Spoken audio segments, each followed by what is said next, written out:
For the last couple of days, NDTV has been bringing our viewers world-exclusive, high-resolution satellite imagery of India's strikes during Sindoor on Pakistani air bases and Pakistani terror centers.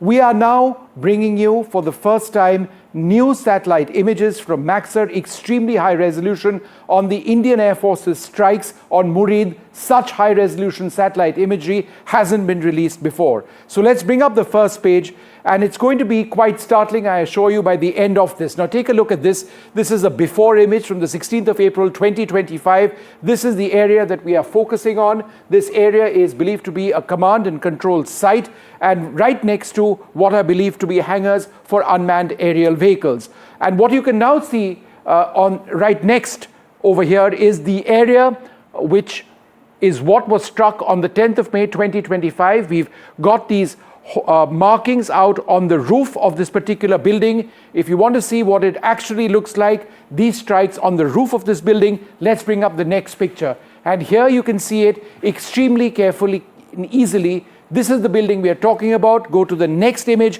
where you're going to see all of this labeled, right? We've zoomed right in over here, and this roof section has caved in. There's been roof damage over here. There has been further roof damage over here, and there's likely damage in this particular area.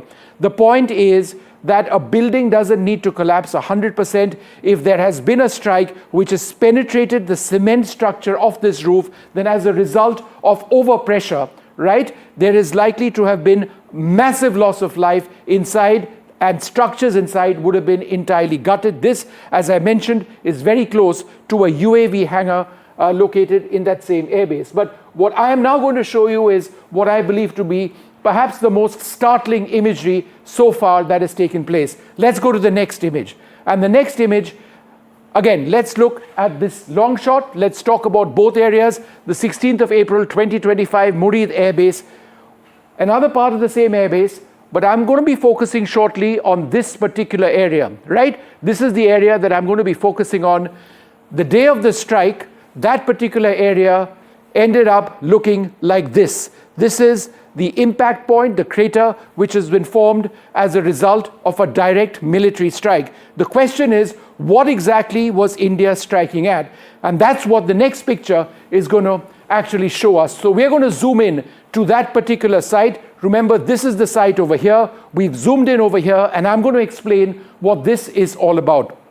The crater itself, approximately 3 meters wide, and this over here underneath is a likely underground facility. In fact, this is a tunnel which goes underground over here, and this is the entrance to that tunnel. You can see a road over here. This is the entrance to the tunnel. You can see that very clearly. So therefore, let's zoom out just a little bit. Zoom out a little bit. If you've got a crater which is 3 meters wide as a result of possibly a penetrator warhead, one that is designed to actually go into the earth, breach the surface, and then explode inside, there is a possibility that this underground storage facility, whether it was housing special weapons or other weapons, could have seen massive damage inside. This is one of the most revealing images so far revealed in Sindoor. It shows that the Indian Air Force was striking targets underground as well through the use of penetrator weapons, and the evidence is absolutely clear. This is the entrance to that site. This is a road going right in. The satellite imagery is absolutely clear. We're now going to move to another area, and we focused on this in the past, but we've now got some new images. April 25th, before the strikes took place, this is the Noor Khan Air Base.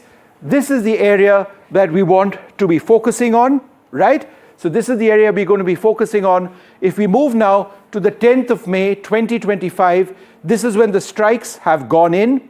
The strikes have gone in, and this area has been entirely destroyed. I want to go back, in fact, to this particular image, or the before image, and let's zoom in over here, because what you see over here are two large tractor trailer trucks. There are awnings on either side. This is not a building.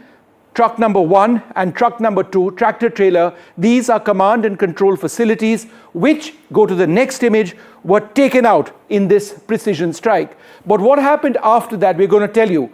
But first, let's move to the next image. And this image shows you, again, it's a long shot.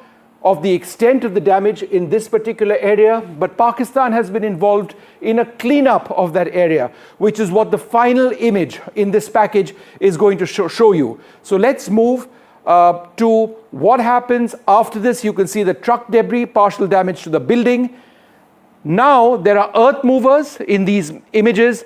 This is the post-strike cleanup of the debris in this entire area. It's not just the 2 tractor trailers that I spoke about, which were over here, but buildings all around have been demolished. There is an earth mover over here, which is also clearing out this entire area. The point is, the impact of the blast wasn't restricted to those trucks. It was, in fact, much, much greater. The point in bringing our viewers all of these details is because layer by layer, we are able to unravel the extent of the Indian Air Force's attacks on Pakistani bases that ultimately brought them to the ceasefire table.